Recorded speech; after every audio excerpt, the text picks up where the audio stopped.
Hello, Winter Warriors. I am your host, Hanley Shanley, and you're listening to the GPSV podcast. When in doubt, throttle it out. Welcome to the GPSV podcast. Joining me today, Lincoln Lemieux and Hunter Patenaude, two pro snocross racers from the States that both call Vermont home. So thank you guys so much for joining me. What are you up to today? Not much. Just went out for first moto and got that out of the way. Built the track this morning, and so Lincoln and I both did. And just now we're just hanging out for right now, getting ready for the second moto. Awesome. And Lincoln, I believe congratulations are in order. How excited are you and Catherine? Yeah, we're so excited. It's definitely it's going to be a fun time in our lives. We can't wait to welcome the baby in May. So, yeah, we're excited. Things will change a little bit. You know, we won't have as good of a sleep schedule, but so excited. So, Man, more excited for you. And oh my goodness, is this Max? This is Max. I love it. Well, welcome, Max. Lincoln, I know you've been busy training throughout the summer, but aside from that, what else have you been up to? Yeah, mainly that. You know, it's been a little different this year with COVID. So I wasn't able to train in person for the first 3 to 4 months that I would be training at the gym. So I had at-home programs that I had to do by myself.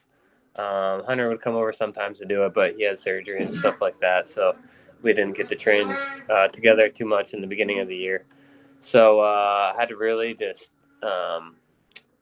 stick to the training program. I couldn't, I mean, there were some mornings where I just woke up and I was like, man, I don't really feel like training right now. I'll do it in the afternoon. And then I'd work all day, get to the afternoon, and I wouldn't train. So that was a little tough to, stick with my schedule. I had to really be good about waking up, getting it done in the mornings.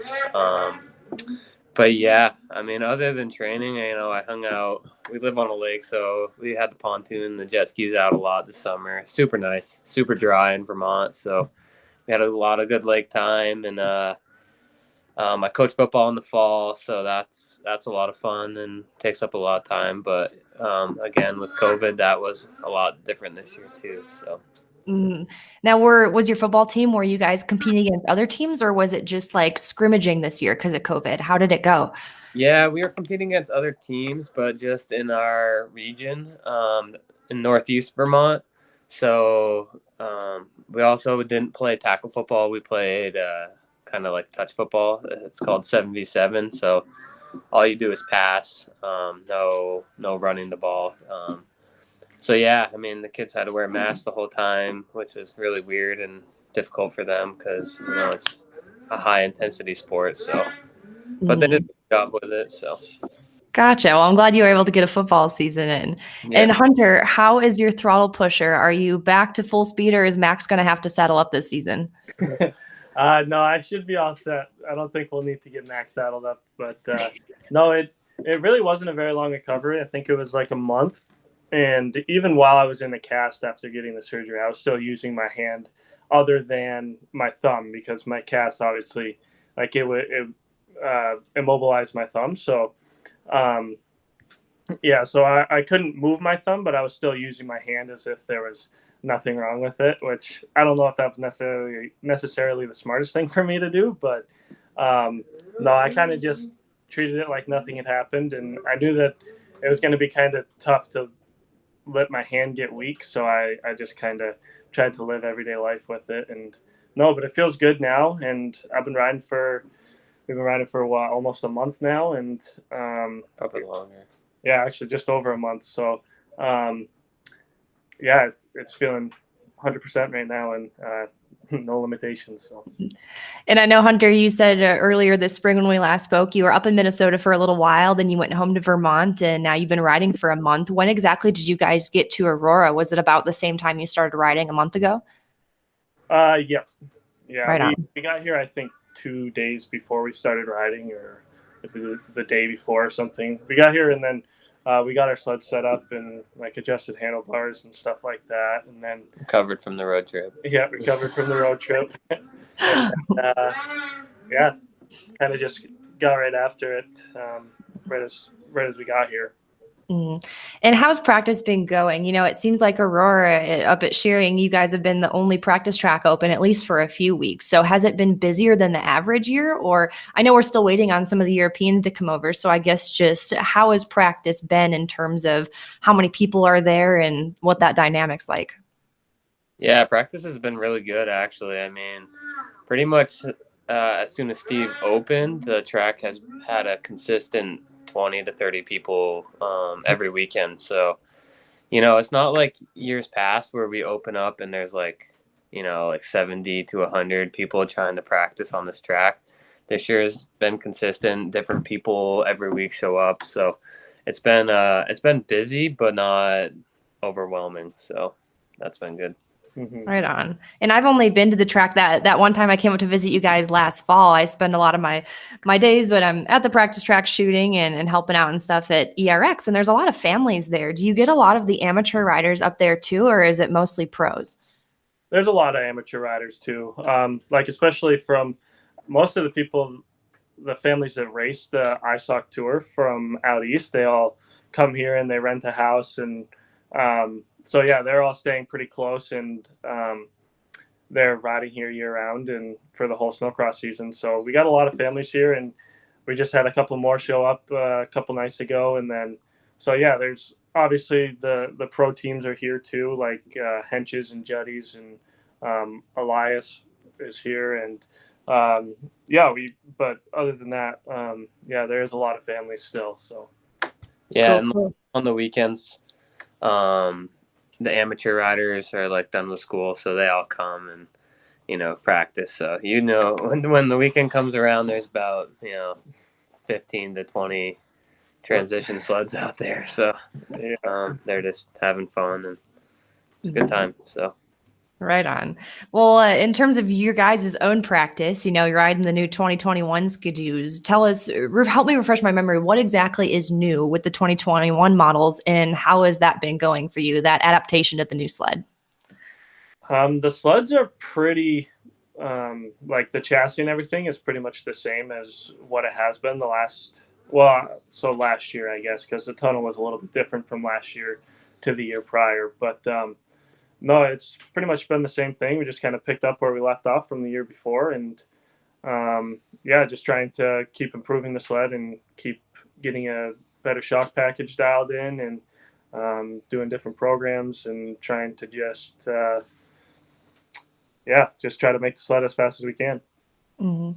And so to rewind to last season a little bit, Lincoln, what do you feel like this season? I feel like for a lot of riders, I would have to imagine that it feels like you left a lot unsaid with this season getting cut short. So where is your mind at in regards to last season? How do you feel things went for you?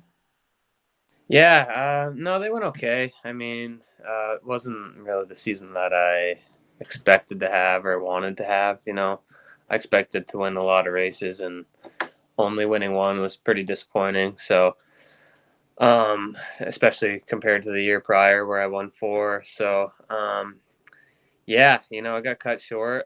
I wasn't super happy about it because I just thought I started riding good. I didn't feel super comfortable in the beginning of the year. I was trying a lot of new things on my sled, just trying to find a little advantage, but I think at the end of the day, there are disadvantages. So, that kind of bit me in the butt there. But so I mean, just coming into this year, just looking to go make it a little simpler, not trying to reinvent the wheel. Definitely trying to get faster every week, but not trying to make crazy changes at the same time. So I mean, I wish we could have had the full season last year, but at the same time, it was probably smarter for everyone's health that we didn't have it. So. Mm-hmm. Absolutely. So now, like you had said last year, you were trying new things with the sled, and it might have done more damage than good. So I know you have a really great team behind you that's helping to put a world-class sled together, like they always do up at Shearings. But so would you say heading into this year, you're mostly just focused on the rider and you yourself bringing the results? Yeah, basically, I mean, we've had the same sled for a couple of years now, so we know what works.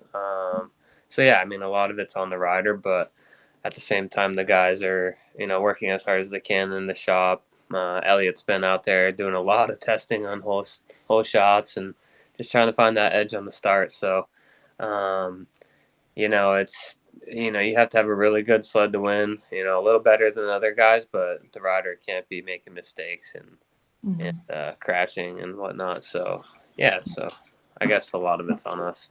Mhm. And Hunter, what about for you? I know last time we spoke back in April, you had just announced that you're moving up to the pro class. So where is your mind fast forward to now, just a few weeks out from the season? How are you feeling about stepping up to pro? I feel really good. I've been able to obviously ride with Lincoln quite a bit and a few of the other pros too. And obviously there's always going to be things that I need to work on. But I mean, overall, I feel my fitness is good and my speed is pretty good. So looking forward to the first race of the season. And I really I expect myself to be consistent. And I think that I really believe that I'm capable of winning races and getting on the podium for sure, and at least getting top fives. So, just kind of trying to go into it with a level head and just try to just do my best and keep working my hardest no matter what happens. And that seems to be the general consensus of a number of riders I've asked about you, in your step up to pro. They said they think you really have the speed you already do to run in the pro class. So let me ask you this, Lincoln. You are a pro veteran. You have seen what learning curves there are to step up to pro. You've maybe experienced them yourself. So for you as well, Hunter, what kind of learning curves do you expect maybe this first year? And Lincoln, what do you expect that some of them might be for Hunter? You want to go? I'll go, I guess. I don't think. I think the biggest thing when you're new to the pro class, it's confidence. It's like, I hate when guys come into the class and they're like, "Yeah, I want to get a top 10." It's like, no one wants to finish 10th. You know what I mean? Like, if you're coming into the pro class, you better be like, "I want to win," every weekend. So. But at the same time, you can't put so much pressure on yourself.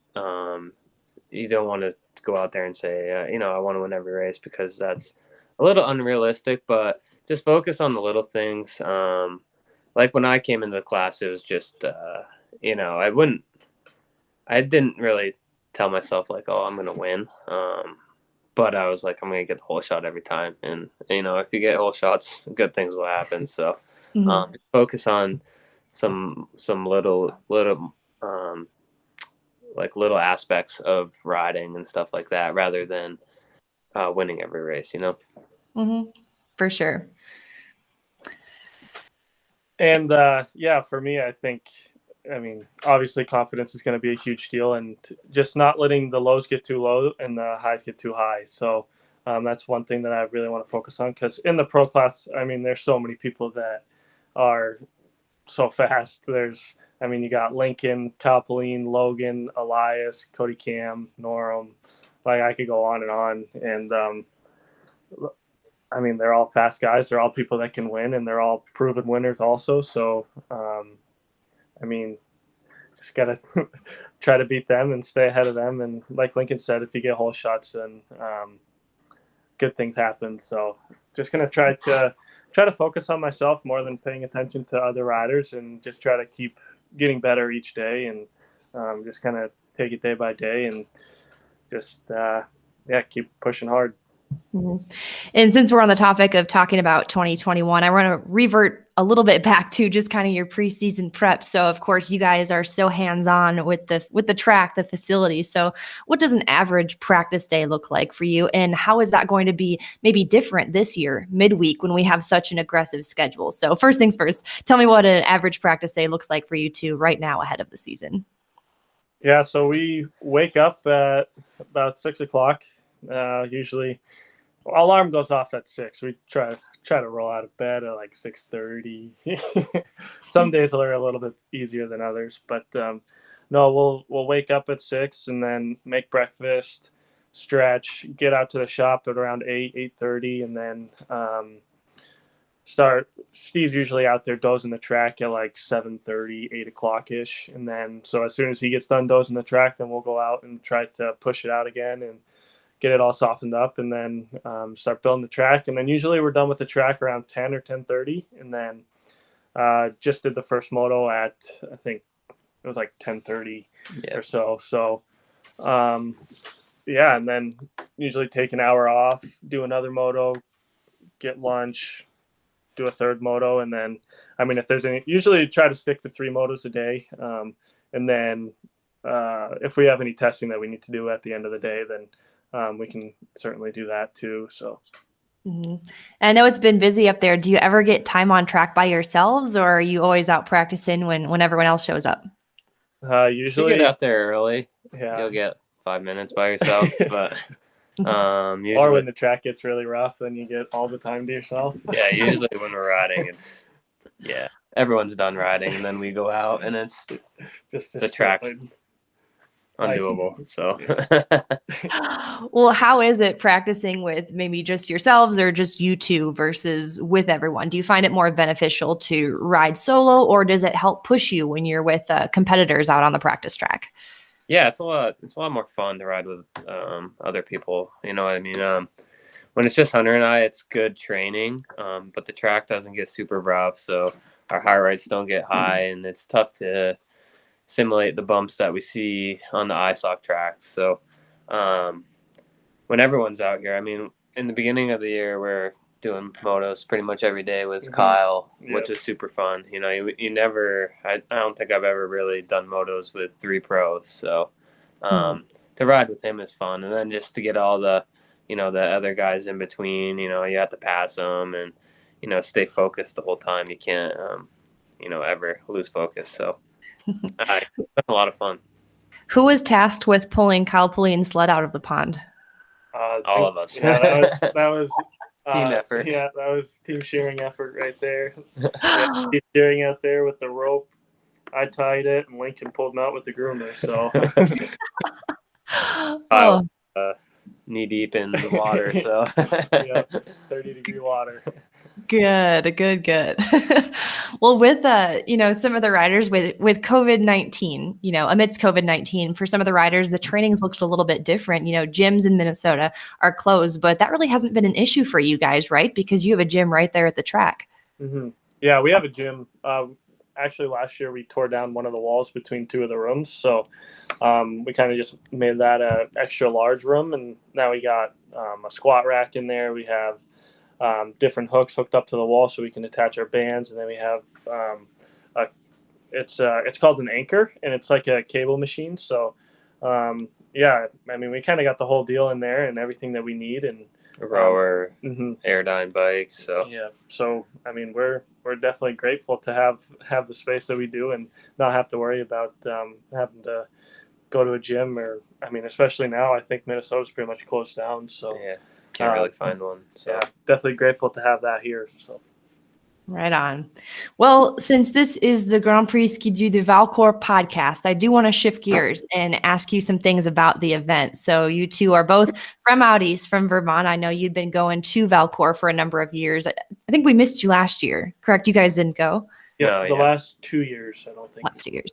Right on. Well, this question is for both of you. So tell me, let's start with you, Lincoln. Tell me about your first year ever going to Valcourt. What was that experience like?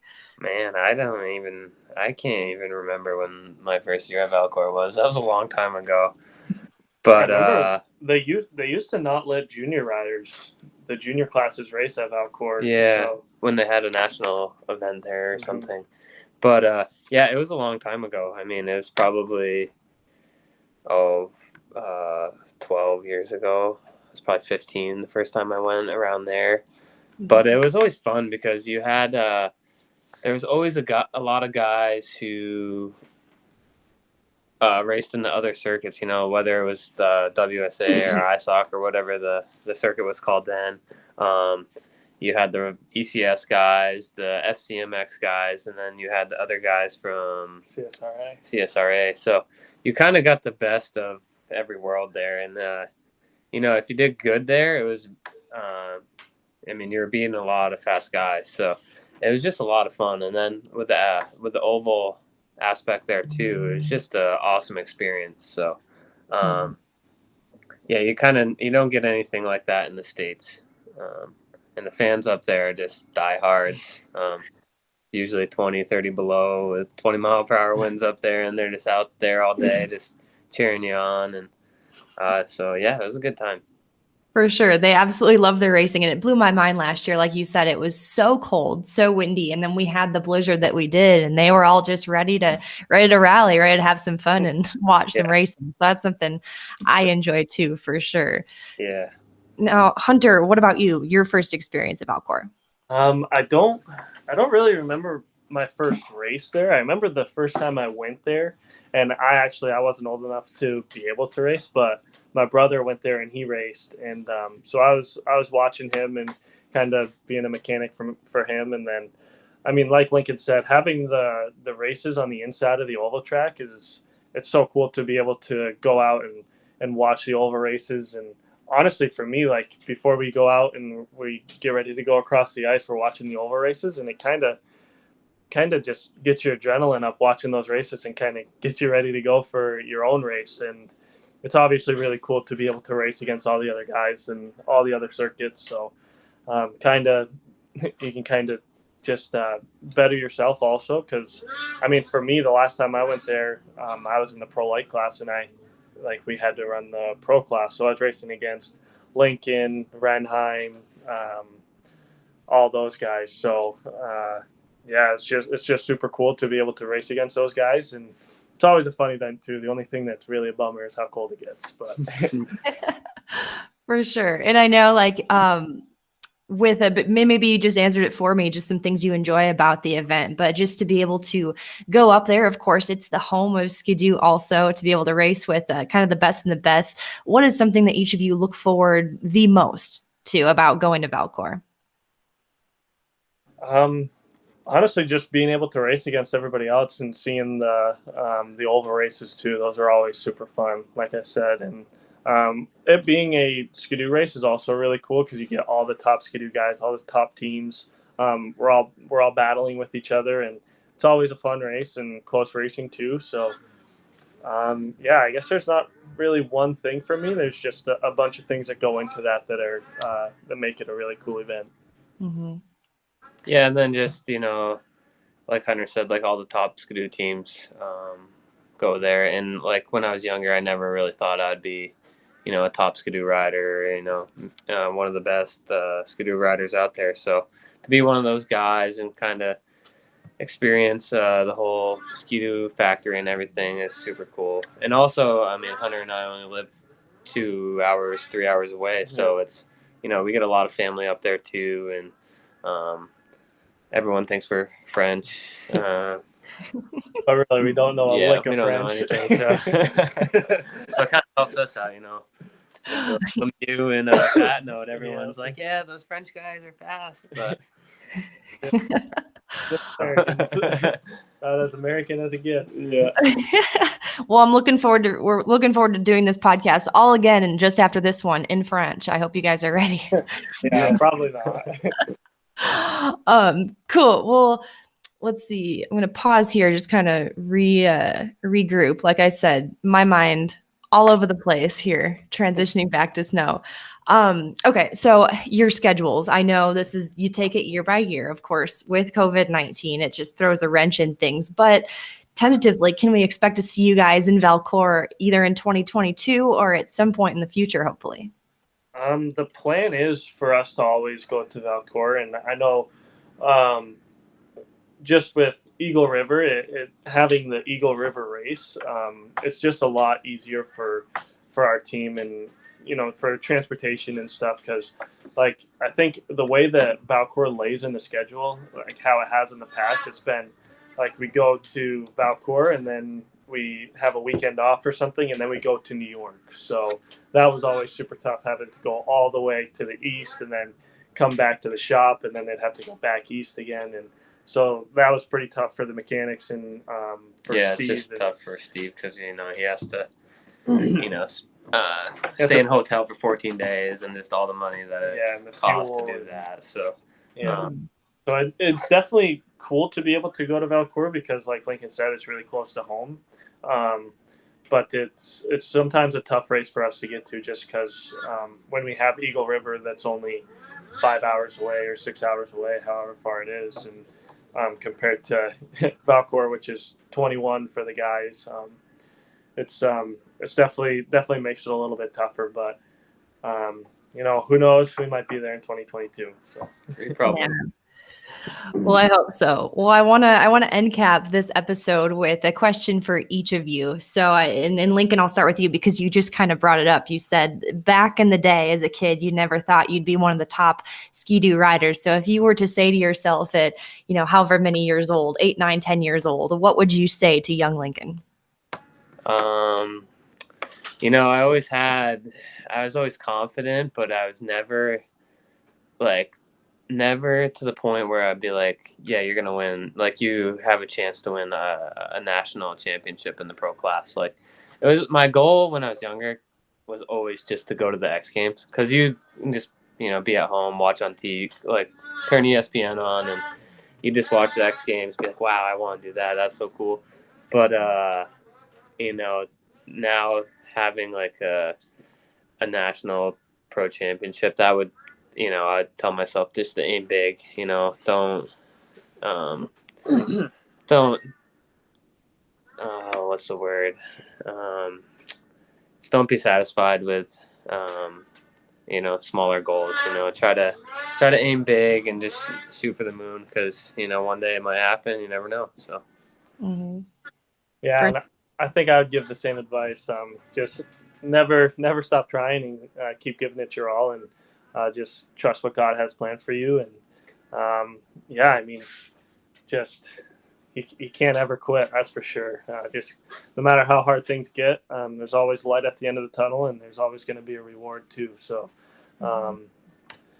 you're not the only one that's ever had to struggle through life. And if you want something bad enough, you will definitely work hard enough for it. And I don't think that's something that nobody will ever be able to take away from you, is the hard work that you put into something. So I know for both Lincoln and I, and our fathers, and our whole families too, they've always pushed us, and we've pushed each other, and we've pushed ourselves, and we just never gave up. And we're just grateful to be where we are now, and grateful to be role models to younger kids, and to be able to have to play this kind of role in another kid's life, and who knows, possibly change a kid's life. So I think that is really humbling for me, at least. And it's definitely really cool to be able to look back on where I used to be and where I thought I could be, and then to actually be where I am now. It's definitely something I'm really grateful for.